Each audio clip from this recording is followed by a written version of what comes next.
evening and welcome to another episode of Let's Talk. Tonight, we're back again with our City Mayor, Mayor Felipe Antonio Remollo. And since this is the start of 2021, we'll be hearing from him his year-end report for 2020. And to start it off, magandang gabi, Mayor. Magandang gabi, and welcome again back to Let's Talk with Dok Dinno. May gabi, Dino. May gabi usap sa atong mga televiewers and Happy New Year to one and all. Happy New Year, sir. Before the end of the year, sir, with your invite, the chief legal lawyer of Duterte came, si Secretary Salvador Sal Panelo, sir, and your invite. Your thoughts on that invite, sir, of yours for him to come here? Well, we had a very wonderful time with him, and we would thank him for gracing our Rizal Day celebration. It is not too often that we are able to invite a cabinet secretary and a presidential legal advisor at that. Yes. His message for the Rizal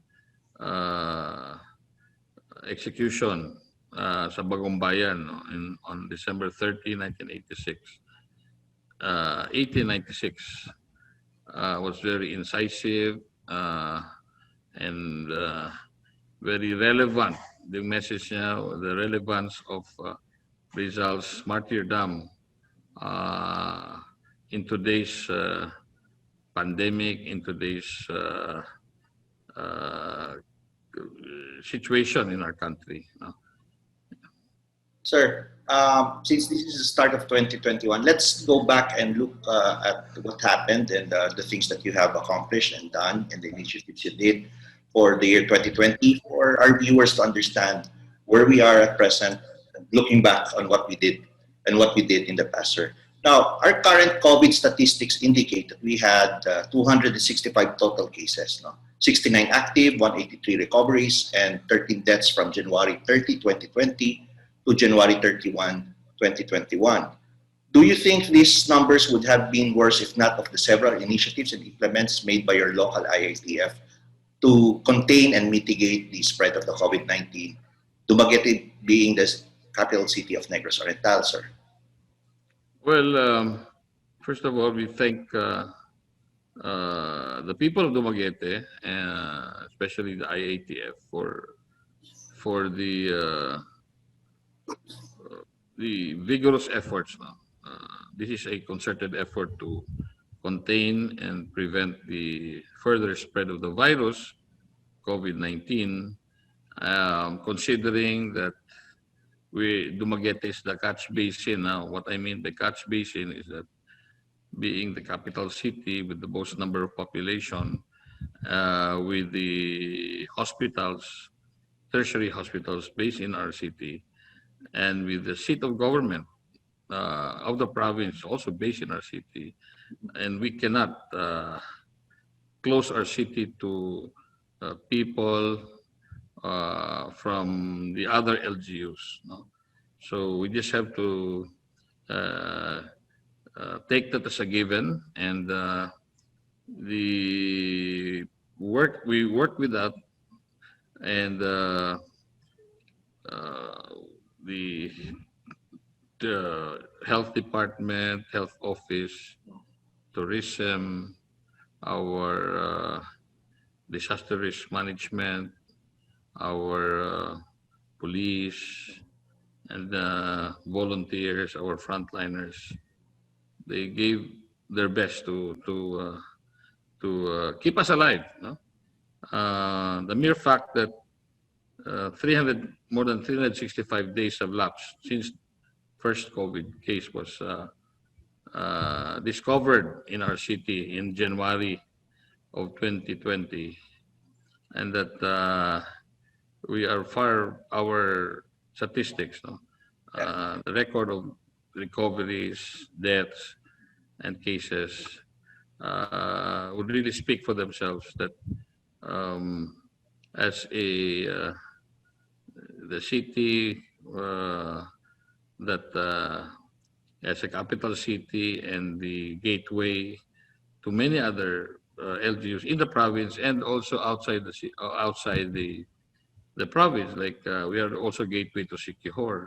Yeah. We are gateway to even Zamboanga del Norte. The shipping lines pass through Dumaguete, going to Zamboanga del Norte. Some bus companies or those traveling from Cebu pass to Dumaguete going to Occidental Negros. Um, really, it's really a human's job to keep us alive and to protect our people. No? We are all thankful, first to God, for minimizing. I mean, for keeping the fatalities down at 13.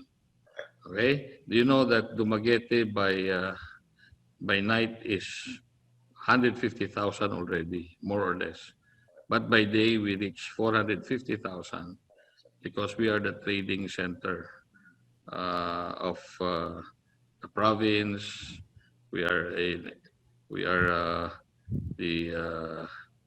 the business center, trading center, and even the commercial center of the province, and including nearby Siquijor and southern Cebu. So these are the things that we have to contend with, especially that there are also demands or the demands of business to continue from the commercial businesses with the big ones, no? And including the informal, economy of the balot vendors, the massahistas, okay, the sidewalk vendors. They have to make a living, no? That's And right. we, of course, uh, s- our activities like the Sanduro, the big planned big sporting events and cultural events Correct. were canceled. Hopefully this year we can be uh, more alive in terms of activities, especially when the vaccines would have been made available already to our people, and that will be soon. And that will be soon, considering the events that are now unfolding. That even the country now is now in the thick or in the forefront of the negotiation with the suppliers or of suitable vaccine, effective vaccine for our people. Anyway, sir, based on the report of the City Health Officer, 1,616 LSIs, 654 OFWs, and 117 ROFs have already gone home under the Balik Provincia program and completed the quarantine requirement. The city government has provided free meals and accommodation to these returning residents. However, it was noted that very few of them had COVID and infected their families. What were the protocols adopted, and are there any changes being planned out for this year, sir? Well, in the initial stage, we were very worried about those coming in, Yes, sir. especially during the ECQ when the source of the virus came from Ampors and the LSIs, no? Even some OFWs. But later on, when things some sort of normalized, Mhm. relatively normalized, we felt that ang source na sa COVID na to na within the city and the province. Mhm. So we have to live with that, and we just had to beef up on our contact tracing, and uh, records will show that from January to even up to October, we had below 10, no? Or even zero. Some weeks were zero COVID. But during the even during the Undas or the November 1, All Souls Day, All Saints Day, we were able really to hold on and adopt measures that would minimize That's right, sir. the coming in and out of devotees to their dead. But towards the fiesta and the whole December, it was it was really expected that nationwide, on a nationwide level or nationwide scope, the COVID cases would increase, and so did the cases in Dumaguete.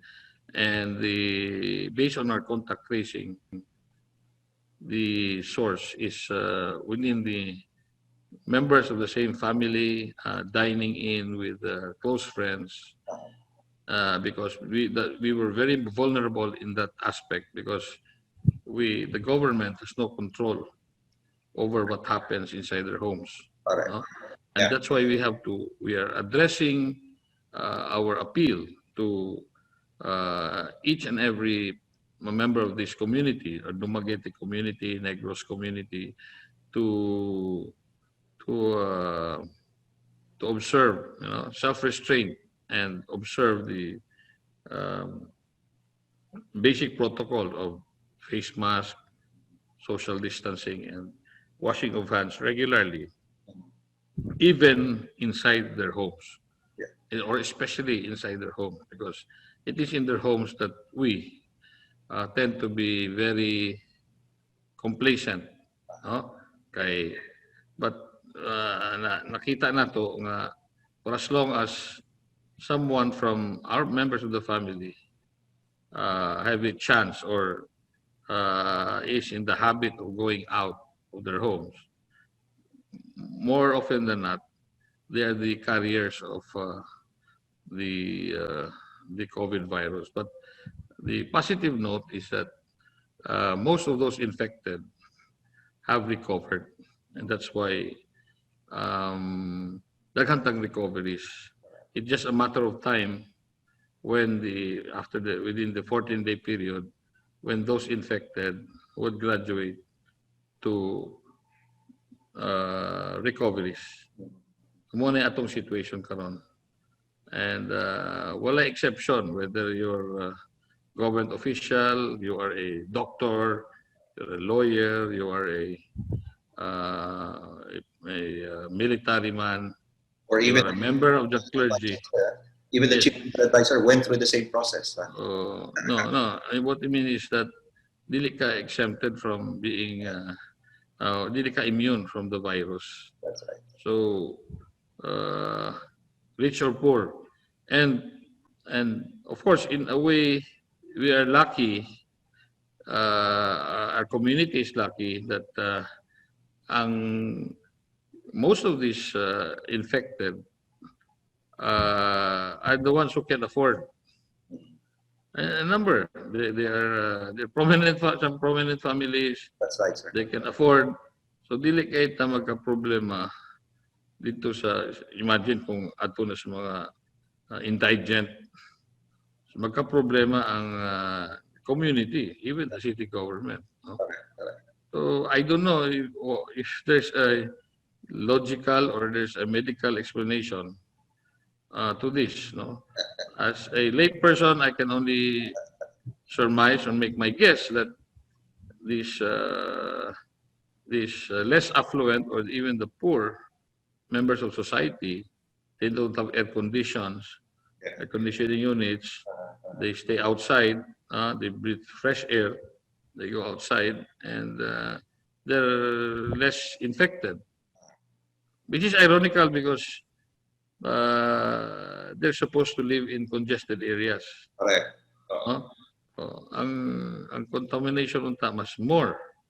But I can see now that kitumang gasalo-salog pagkaon, itong makasakay aeroplano, having parties in enclosed areas. Okay?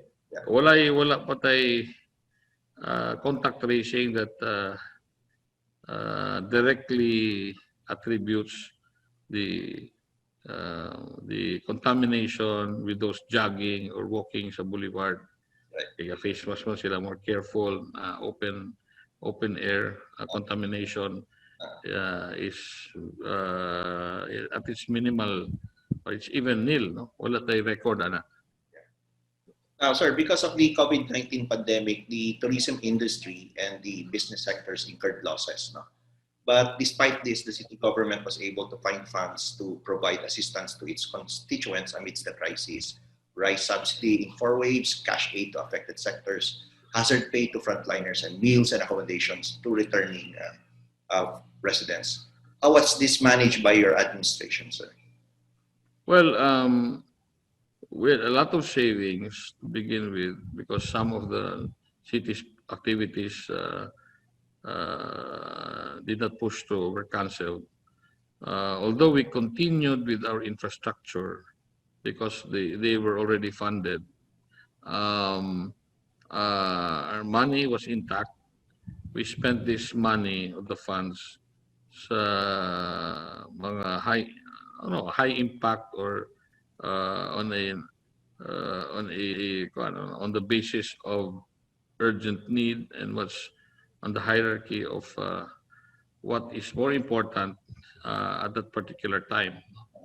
Social services for one, because we know because of our lockdowns, especially during the ECQ, walay trabaho kayo, a lot of people are lost their jobs.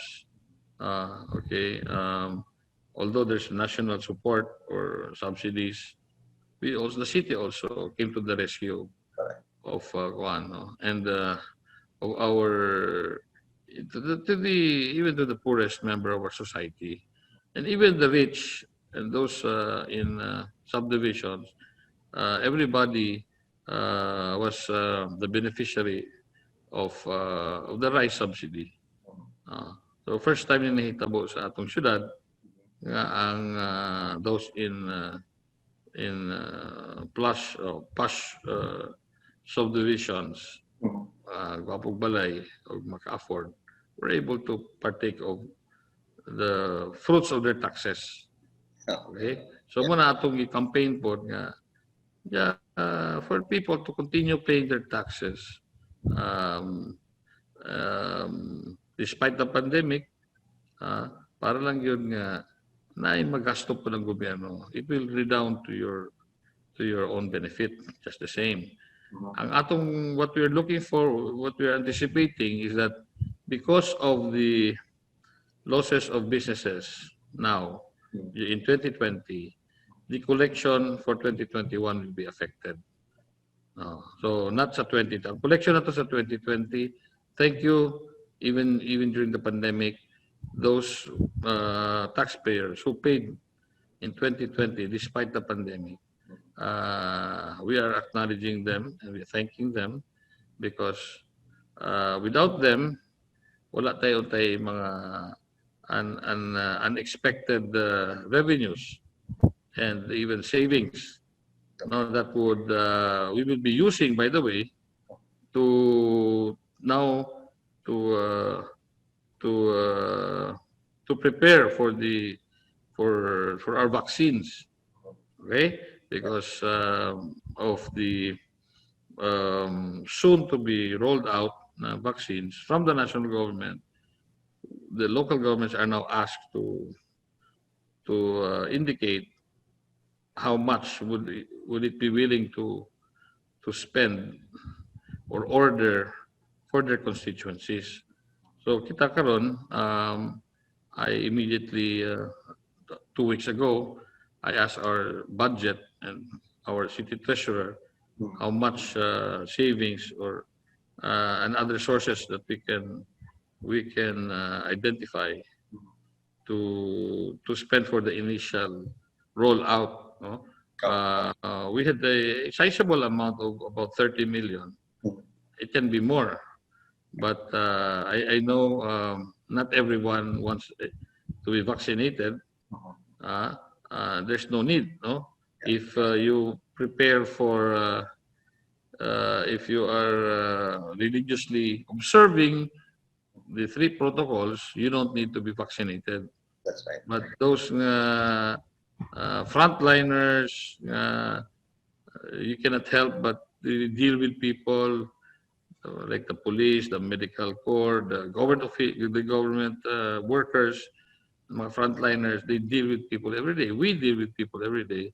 That's right. The barangay tanods, the senior citizens who are very vulnerable, and those perhaps aging 15 and above, especially senior citizens, muna itong unahon paghatag of free vaccines. Okay? So hopefully, the national government can already start, the vaccines can already be imported or, and shipped to the Philippines, and for the national government, DOH, to distribute them among the LGUs who have indicated their interest to buy.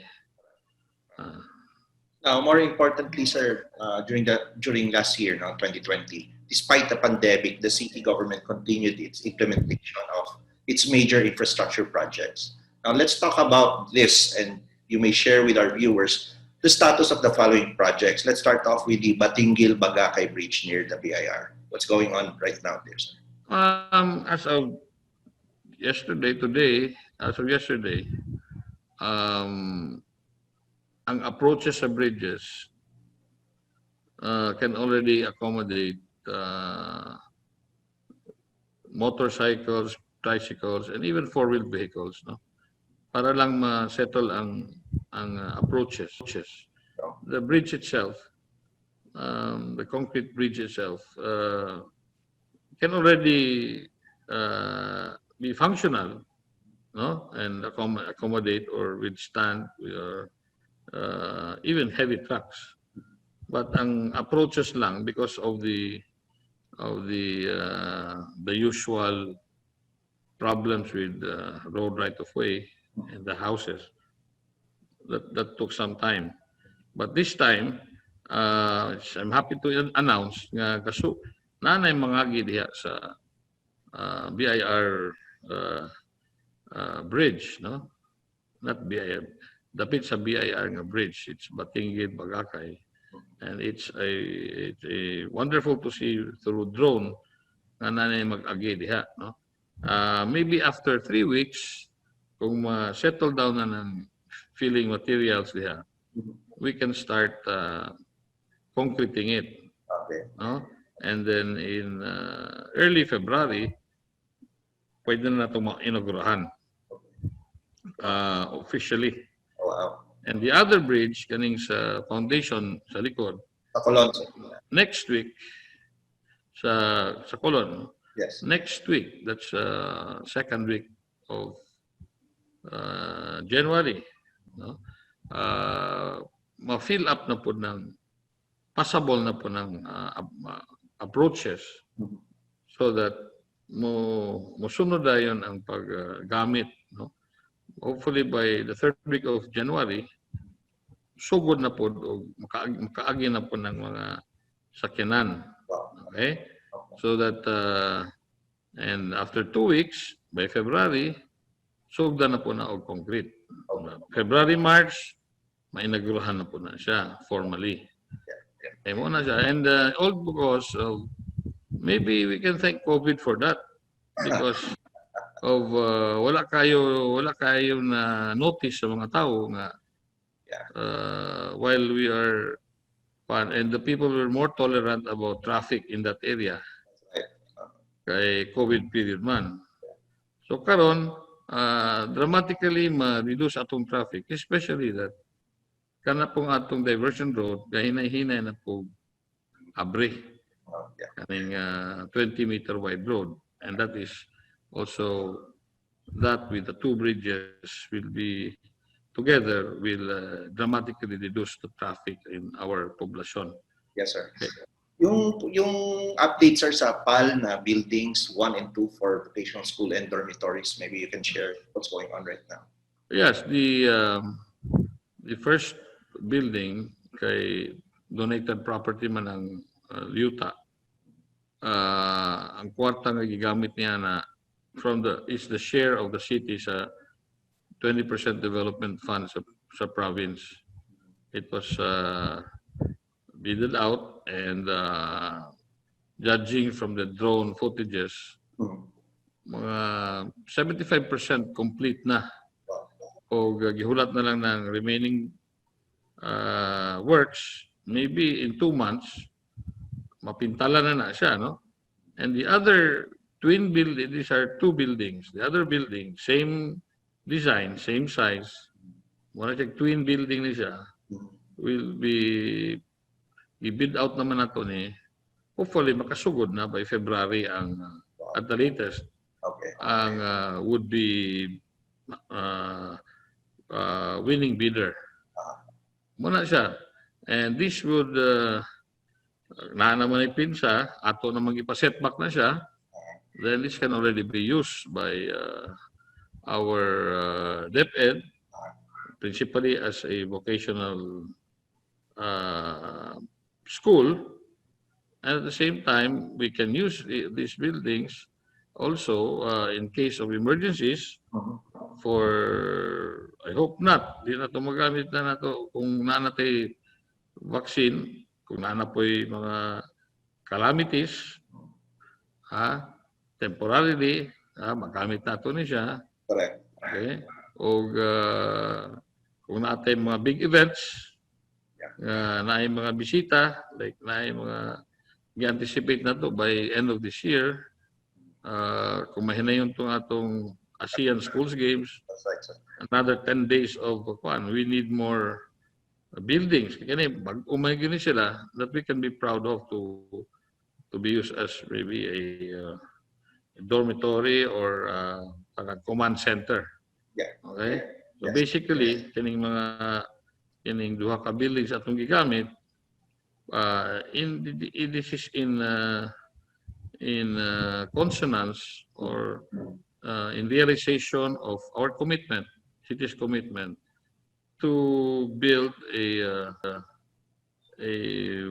technical vocational facility for the students of for the youth of Dumaguete.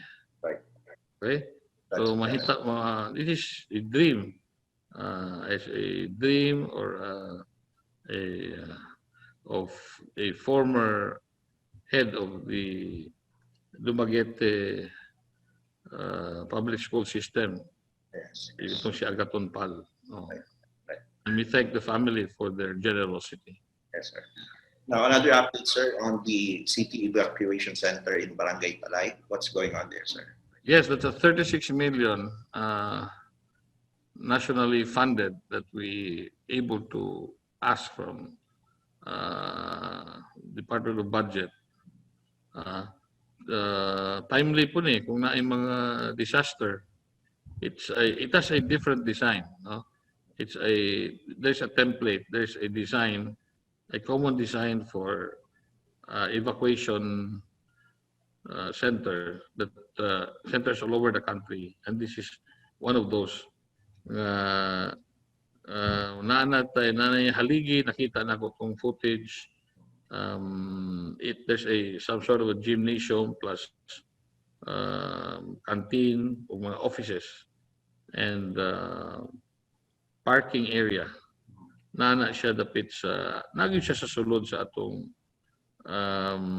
farmstead. No, it occupies about 3,000, almost 3,000 square meter land area. Okay, dako ni siya. And hopefully, in maybe the next 5 months, mahuman na ni siya. There will be additional asset for Dumaguete in our effort to be prepared sa mga calamities, okay, man-made or otherwise, no, normally national calamities, natural calamities. Atong gipreparahan. Very good. Now, sir, yung Central Materials Recovery Facility in Barangay Candau-ay, anong update dyan, sir? Yes, ga-continue po na. Nahuman na ang atong MRF. It's twice the size of a regular basketball court. Wala pa nato na ginagarohan. And hopefully, pag natin ma-awardan atong pyrolysis machine, ato na to ibutang. Ang pyrolysis machine composed of about 6 equipment that will reduce the volume of garbage nga atong ibutang sa sanitary landfill ang itong mga residuals. Okay, there's a machine that can convert plastics into plastic chairs, a machine that can convert organic garbage into fertilizer, na apoy makina nga convert og garbage into hollow blocks and paver blocks. Muna ito gigamit ron sa ining reclamation kana atong Pantawan 3, atong Shoreline Protection project, and it's also it's coming out to be a very very prominent and very unique and iconic project for the city. And mauna siya, no? So that once it's in place, ang atong open dump site sa Candau-ay at the present site will now be closed. Correct. And maybe we will now move on to have that another project which would waste to energy project that would convert the mga inalis ngaw nga kuan sa garbage into electricity. Correct. Itong iyang mga fumes into electricity. Pwede magamit po na. Pag mahurot na po na, main pa na, ibalik na po kung mabalik na sa original state, which could be used for a park or even residential lots kanang sa Candau-ay karon. Sir, yung shoreline protection natin at Rizal Boulevard. Yes, kining atong kining atong reclamation, shoreline protection diya sa Barangay 4. Humanag itong iyang wave deflectors, enclosed na siya. We are now in the phase of kining gitawag og landscaping, nanay mga foxtail palm trees, partly paved na design, napaka-design na pavers, unya ipasugaan na sa mga borders niya, and there will be more concrete lamps that will be installed, and hopefully early by February magamit na sa kuan mga atong the traditional mass wedding or kasalan ng bayan, and a possible kaning qualifying round for archery sa Olympics, Junior Olympics. And most of I've spoken to mga Korean champions sa archery. Ang sikreto din nila ang ilang archery ranges duol sa dagat. Challenging kaya ng hangin.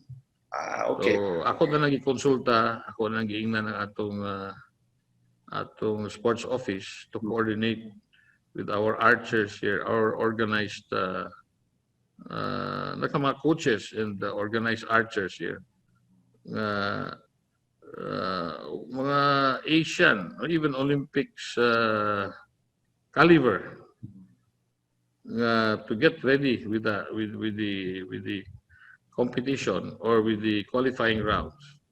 Kaya ato nang himuon din. It's also a way of promoting the sport kay although archery has made Dumaguete put the Dumaguete in the map of competitive sport, no? Yeah. ASEAN, Asian, and Olympics. Di pa yun na siya kayo expose ang mga katawhan ini kay patago mo guning sport karon ma-expose na ana nas public kanang public ano yun, and prominent place na makita ning mga archers o kaning well, and how it's being played. Yeah. No? Yeah. Now, sir, last but not the least, sir, yung Dumaguete Tower, yung Obelisk natin. What are the plans now for that? Well, actually we go back to the original plan. Na ibutang na po sa atong there's a big space na picnic ground sa atong part sa atong Shoreline Protection or kanang nahuman nga reclamation, no? There's a half of that is devoted to a picnic ground where puro na greeneries. The other half, okay, or maybe the other half is devoted to pure sporting events, beach volleyball, beach soccer, beach frisbee, handball, etc., etc. There's a portion po for culture and arts, cultural. Na atay lapad diha nga stage and an amphitheater that will be built to support the cultural presentations like sandurot, mga concerts, libreng concerts nga ibutang dito sa Pantawan. So it's a huge area nga maka-maintain kay social distancing. In fact, ginagamit na karong lugar sa mga gazumba. Okay. Already 2 Zumba sessions there, 2 different groups, pero nag-social distancing sila og na-mask. Isulayan na dito. Daghan na kayong mga bisita diha, pamilya, nag-wear of mask, or they're enjoying the view, the fresh air, the view, especially at night. Ipasugaan na to siya. Now, sir, since many may not know this, no, but since you assumed office in mid-2016 up to the present, your administration has not received a notice of disallowance in any of the financial transactions until now. Now, how were you able to manage this?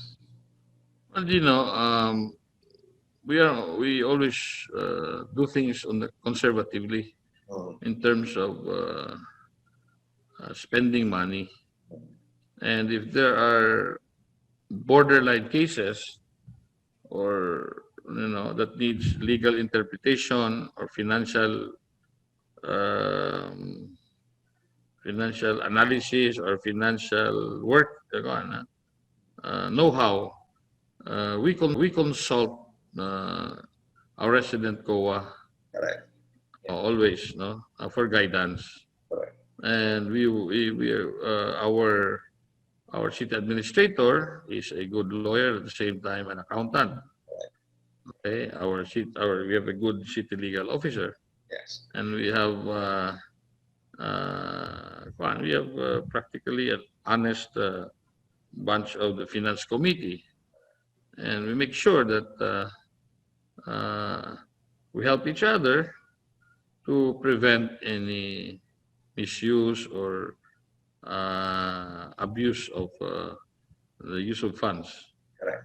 And that is the least we can do to our people, to the people's trust in us.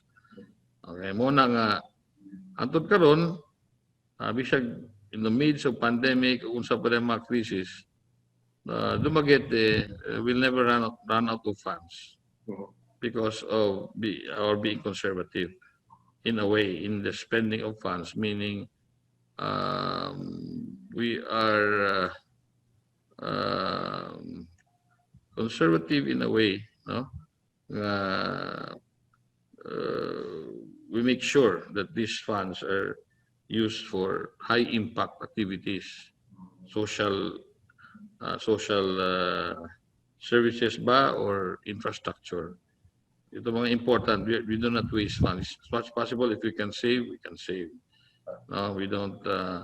Even if the funds are, if the activity can be funded by government and there's a way of saving, we save the government of the burden of paying for those expenses. For example, naghantag mga trips, official trips. That's right, sir. Personally ako, Yes, yes. I do not let government pay for my travels Correct.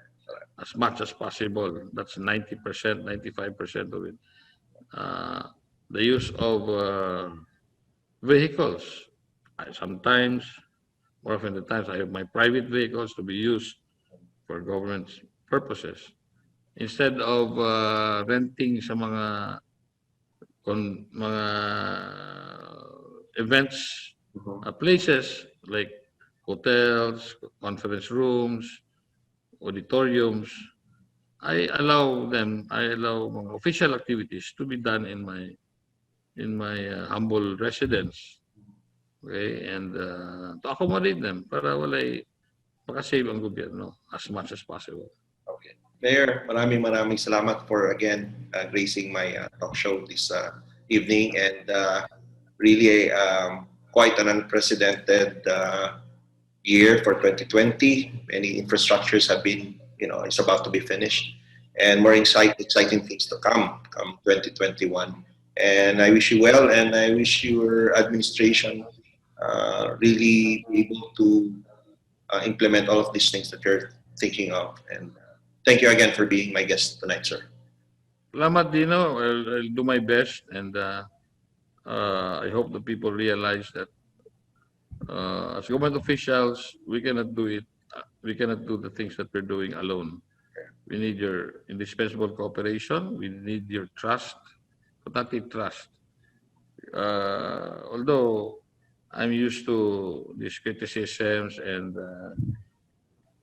the being lambasted by people, but somehow you just have to trust your government official that what we're doing will benefit the majority of our people. Yes. We may differ in approaches, but you will see when the things that we are doing are accomplished and they will be done in time. Okay, please just don't delay us. Okay, sayang ang taxes ninyong gibayad niyo sa pang-sweldo sa gobyerno kung ma-delay ang ato mga linya mga proyekto. Okay? Happy New Year once again, Dino, and stay safe. Stay safe.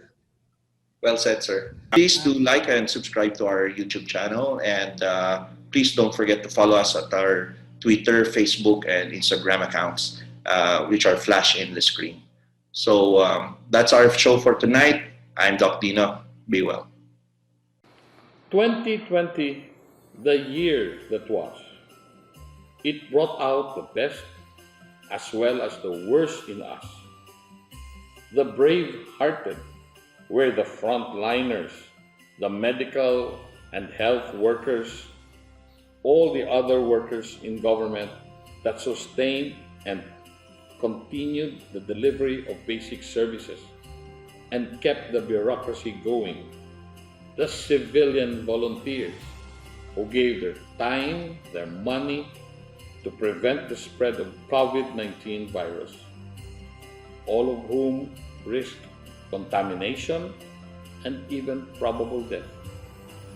The faint-hearted were the know-it-all armchair analysts, the fault-finders, the indifferent who cared only for themselves, the carefree, the careless. This notwithstanding, we have everything to thank God for the year 2020. It made us value life, health, environment, family, friends, and neighbors all the more. On the other hand, we look forward to the year 2021 with hope and enthusiasm for a robust economy, a healthy lifestyle, a more disciplined people, and an effective vaccine for everyone. Though we are not yet over the hill, but I remain steadfast and confident that with a solid team of government workers, frontliners, volunteers that are behind me in the fight against COVID-19, the indispensable cooperation of our constituents, and the blessing of the Almighty, we shall prevail.